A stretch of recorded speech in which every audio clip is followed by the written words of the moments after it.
bismillah waxaad ku soo dhawaataan muuqaalkan ama videogan cusub. Videogan waxyaalo badan baa ku cusub in camera web camera aan isticmaalayo backgroundkaygu cagaar uu yahay circle cagaara oo uu ku wareegsan yahay sawirka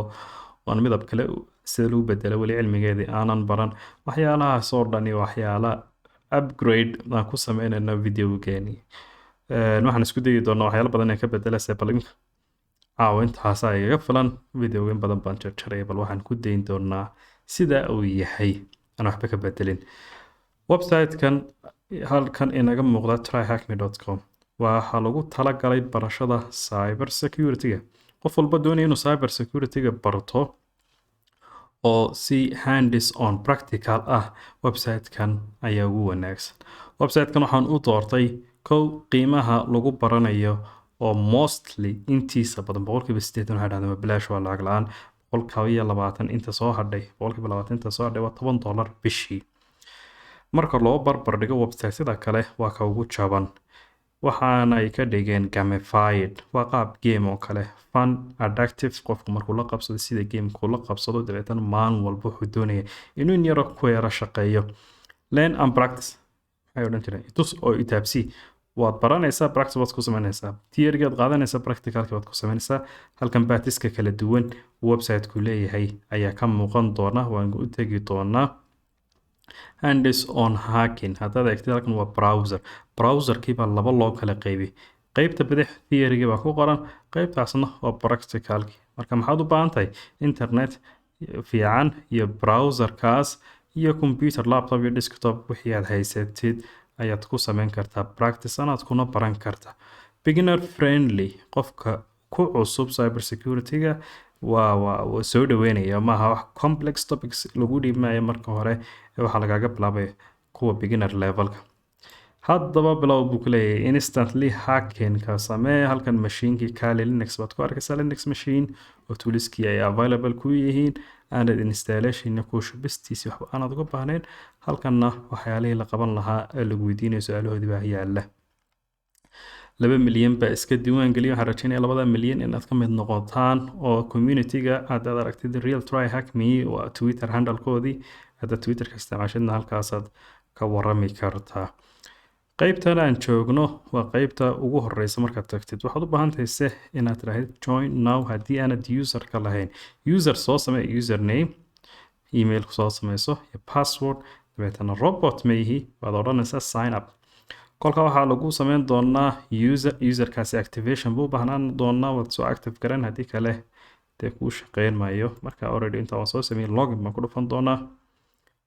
login marka ku dhufto username iyo password-kii baynu weydiin doonaa imkaan arkaynay so let's write down our username iyo password. I am not robot su'aale baskelad intaasba waa baskelado waxaan ugu xigay inuu weydiiyo second factor authentication baan ku xidhnay login markaan idhaahdo isna wuxuu u baahan yahay lambar isbedbedelaya oo haddii password-kayga in case la helo sidii aan wixiisa aan loo dhacin. intaasi markaan soo dhammaystirno waxaa inoogu soo baxi doona dashboard-kan aan dul marno learning path halka kolba ay wax kuu marayaan matalan junior penetration tester path-kaasaan maraynaa 89% inta usbuucan aan ku jirno aad ka jawaabtay 17 su'aalood 3 maalmood oo isku xigta maalin walba su'aal baad ka jawaabaysay bay ka dhigan tahay halkaasna waa 3 consistency-gii baa halkaa laga eegaya qiimeyntii ama joogteyntii ay dhahdo joogteyntaasi qaar ba halkaasi 600 oo maalmood oo isku xigta ayaan arkay ayagoo ka shaqeeyay Twitter-ka ay soo dhigeen so that's fine halkan inta user ee active-ka way waa 1,600,000 almost waa 2 milyan ay sheegayeen 13,000 baan kaalintan kaga jira 13,000 46 qof baa ka horeeya doesn't matter inta ka horeysa inta ka horeeya fine qaybtan waa roomiska cusub ama qolalka cusub ee lasoo dhigo ayay soo dhigeen saddexdii ugu dambeeyay dhibcaha laga rabo 17,000 dhibcood baa laga rabaa waxaan maray 15,000 oo dhibcood kolba levelka kale lagu soo gudbaya level 12 dad casuumid halkaas adiman chat bay sameeyeen lala sheekaysan halka wax laga weydiinayo halkanna skills matrix meelaha aad ku wanaagsantahay meelaha aad u baahantahay inaad kobcisid halkan ay naga muuqata waxaad u iman doontaa qaybta labaad ee learn haddii aan ku dhufanno waa batiskii kala duwanaa baan ugu tegnaa marka learning batis red team buu leeyahay introduction to cyber junior penetration tester pre-security SOC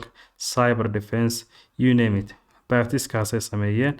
qaybta ku xigtana waa modules oo haddii aad doonaysid one tool inaad baratid sida nmap oo kale nmap goonideedaad u baran kartaa nmapkaasaad ku dhufan haddii aad doonaysid linux inaad baratid you can learn it from here haddaad doonaysid inaad ogaatid web oo keliya tasad u shaqeeya halkaasaad ku dhufanaysaa qaybta ugu hooseysana waa active directory iyo laabiskii la xidhiidhay marka learning path qofku hadduu cusub yahay oo cyber security haddaan hore soo qaadan introduction to cyber security kaasuu ka bilaabi karaa waa easy 24 saacadood way contentka ku jira marka 24 saacadood gudahood baad ku dhamaynaysaa kama dhigna laakiin contentkaasi maalinka hadda 2 saac 3 saacadood gelisid muddo yar baad ku dhamayn kartaa compete waa dadka isticmaalaya platformkan waxa u sameeyeen leveliska countryyadii ama all countrieska kontonka qof ee ugu sarreeya halkan kaga jira 13,000 konton qof ugu sarreeya ka ugu sarreeya Mareykan kontonka qofka kontonaadna waa from Turkey harajayna halkaas one day Soomaalidu insha Allah inay halkaas soo galaan marka all countrieska haddii aan bedelno idhaahdo okay let's go to Somalia land xagga dambe ka raacso waxay isbedeli doonaa ranking ariga Soomaalida marka la joogo kaalinta afraad baan ku jirnaa that's good teamkaasna oo iga sarreeyaan kuwan hoosena waxaan rajaynaynaa iyaguna ay soo weydaartaan waayahay dashboardkan ku soo noqonno kadib not dashboard actually LAN aan ku dhufano LAN one of the rooms aan eegi doona LAN baan ku dhufanay ka ugu horeeya aan eegno introduction to cyber security markaan kaa ku dhufano introduction to cyber security saddex qaybood buu ka kooban yahay saddexdaa qaybood uu ka kooban yahay marka dhamaystirtid waxaa lagu siin doonaa certificate kaasna waan ku dhufan doonaa it will download intuu downloadka ku maqan yahay introduction to cyber security introduction to offensive waa qoladii weerarka qaadisay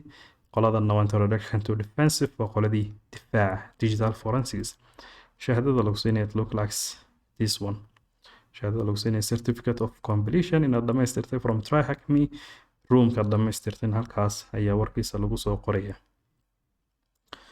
marka aan ku dhufano digital forensics qolka markaad soo dhamaystirtid baa la soo saaray qol walba wuxuu ka kooban yahay taskaskaasi waxyaalaha aad soo akhriyaysid weeye task 1 2 and 3 digital forensics waa maxay waad soo akhri su'aalaha hoosta laga weydiiyena halkan su'aalaha laga weydiiyena halkaasaad kaga jawaabi so waa simplified gamified way lagu baranayo cyber security-ga videogana ugu horeyn doona waxaan sameyn doonaa taxane aan soo gelin doono kolba YouTube-ka hadii la ka dhigo wiigi waxaan rajaynayaa inaan hal maalin aan soo geliyo roomiskaas aan ka shaqeynayno ama tool aan qaadanayno ama bath aan bilaabano kolba kii aad u baahan tihiin wad ila soo wadaagi doontaan videoga intaan video kale ka gaarayno sida iyo nabadgelyo